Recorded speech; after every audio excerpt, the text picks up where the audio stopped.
Hello and welcome back to the Live for Today, Plan for Tomorrow podcast. I'm your host, Gabe Bodner, and I am super excited today to have a client of ours on with us, Ralph. Ralph, welcome, and thank you for being here. Thank you. It's a pleasure to be here, Gabe.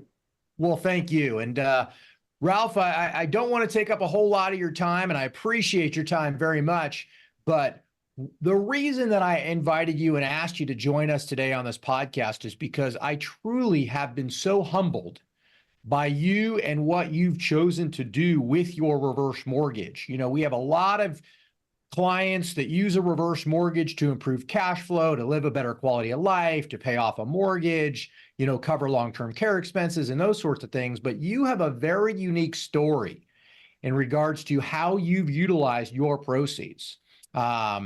And I just want to first start out by saying I commend you, and I love hearing what you're doing. So thank you for being here and sharing that, okay? Thank you. With that being said, you got the reverse mortgage. Your wife, unfortunately, has passed. I'm again very sorry for your loss, but you had gotten the reverse mortgage when your wife was sick, correct? When my wife was, She had Alzheimer's, and you were planning for unknown future expenses originally, correct? yes, that was the original purpose. That was the original purpose, which was, again, a very admirable purpose to be able to put this in place, get access to funds, and again, plan for the unknown. Alzheimer's, as you've experienced, unfortunately, we don't know what's going to happen in the future. And again, it was a wonderful strategy to put that in place. You lost your wife, unfortunately, a little sooner than we had expected. So now that you have had this reverse mortgage in place and have access to this line of credit, share a little bit about what you've been doing in helping these young adults with their education and access to education. If you don't mind, just kind of tell us a little bit about that, Ralph. Sure. I work at a children's home in Meru, Kenya, and I visit 2 or 3 times a year. And I have a Kenyan foster son that we brought here in 2021 to get a master's degree in environmental science from CU. We had a home equity line of credit, and the cost of his education pretty much ate up that home equity line, which is why we converted to a reverse mortgage. After Samuel had been here for a year, we invited a young woman from Nicaragua who had stayed with us maybe four or 5 years ago as a State Department youth ambassador. And we were really impressed with her. So we invited her here and agreed to sponsor her and put her through university. She lives now with me and Samuel, the boy from Kenya. And then I agreed in January, not just a couple of weeks before my wife died, to bring another girl from the children's home in Kenya, a girl named Betty, to come here and get a bachelor's degree and become a registered nurse. So we really used the reverse mortgage to fund 2 kids in school, put them through college, a girl from Nicaragua, a girl from Kenya.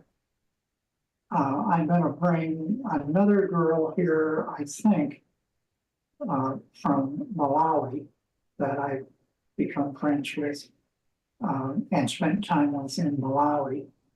And then hopefully in December of next year, I've got 2 more kids from the children's home that I would like to bring here and put through school.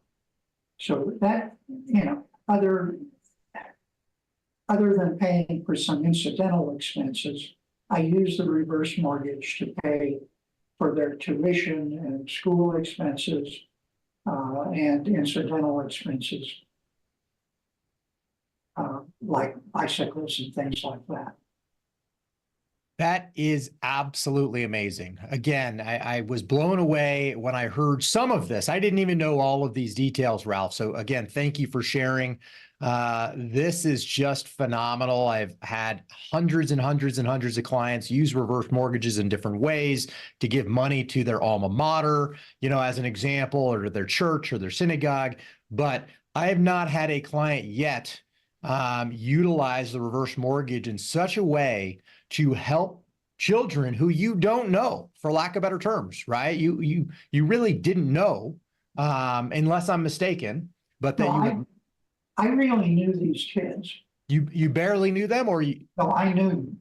I supported Samuel, the boy who got his master's at CU. We've supported him since 2012.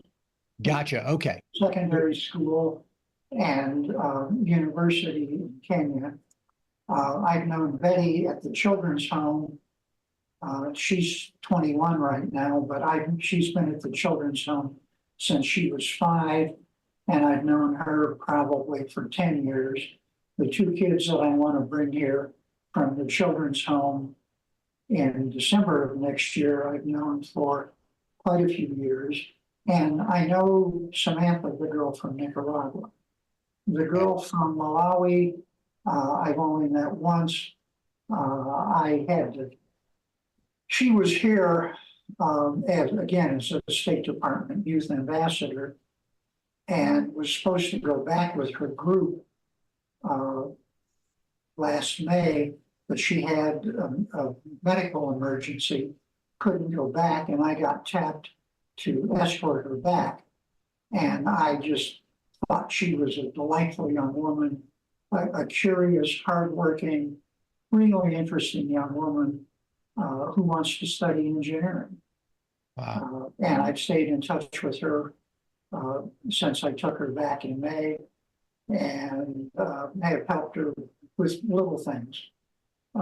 Like her family couldn't afford to buy school books for her, but she was able to get copies of the books, and I sent her money to make photocopies of the books at the school library. And I bought her a computer, little things like that. And had long thought about bringing her here, and finally decided that I would like to do that.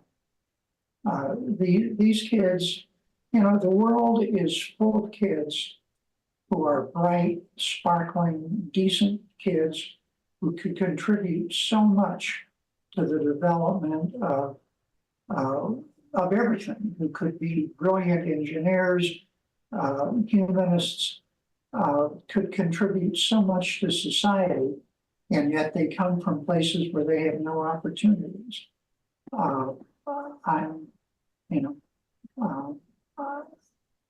Yes, I'm doing what you would call a good thing, but these kids also bring a lot of joy to me personally, because they're sparkling, bright kids. They've become part of my family, and I get as much out of them. I get as much out of them as they get out of me. And That's I wish fantastic. people would do this, because it really brightens your life to support a kid like this. I bet. I'm just so, again, blown away and humbled by what you're doing and what you continue to do, and what you plan to do ongoing here. So if someone is curious about how they can sponsor or provide education or funding for a child overseas, where can they find more information? Do you have anything that you can share with? There's a couple places that I would suggest. There's an American organization that helps fund the children's homes. It's called International Peace Initiatives. And they have a website which has pictures of kids. You can contribute money to support a kid in Kenya. If you were seriously interested in bringing a kid to America, you could contact IPI. I can't give you the contact information without going back to my AOL account. That's okay. We can look it up and provide a link in the podcast for International Peace Initiatives. I think I heard you say. Yeah, and World Denver sponsors, works under the subcontract with the State Department to sponsor youth ambassadors. They sponsor a program called African Tech Girls who come here and shadow companies in America to learn more about technology. And there's a girl from Nigeria that we hosted that I can't bring here because she's afraid of cats, and I have a cat. But her English is better than most Americans. Wow. She's really bright, and she wants to study robotics. And I would be happy to give anybody her contact who might be interested. She is just a wonderful girl. And I think would be a brilliant engineer if she had the opportunity. That's fantastic. There's just lots of kids out there. IPI, International Peace Initiatives, is the contact, but I think World Denver could also make some referrals because they have a list of the kids that they have brought here and sponsored. Fantastic. Well, I'll make sure we include links to both organizations to include World Denver. And with that being said, Ralph, I just want to say thank you again for sharing your story and thank you for what you do and providing these opportunities for these children, who otherwise, unfortunately, wouldn't have the opportunity for this higher education ultimately, right? Don't have the funding, don't have the resources. And the way that you are utilizing your home equity and giving it away, literally giving it away to others who need it. I commend you. I thank you. And again, just thank you for being here and sharing your story, Ralph. Thank you for the opportunity. We'll be in touch real soon, and you have a great day. And once again, we'll include those resources for anybody else who would like to participate. Okay, thanks, Gabe. Take care. You as well. Bye. Bye-bye now.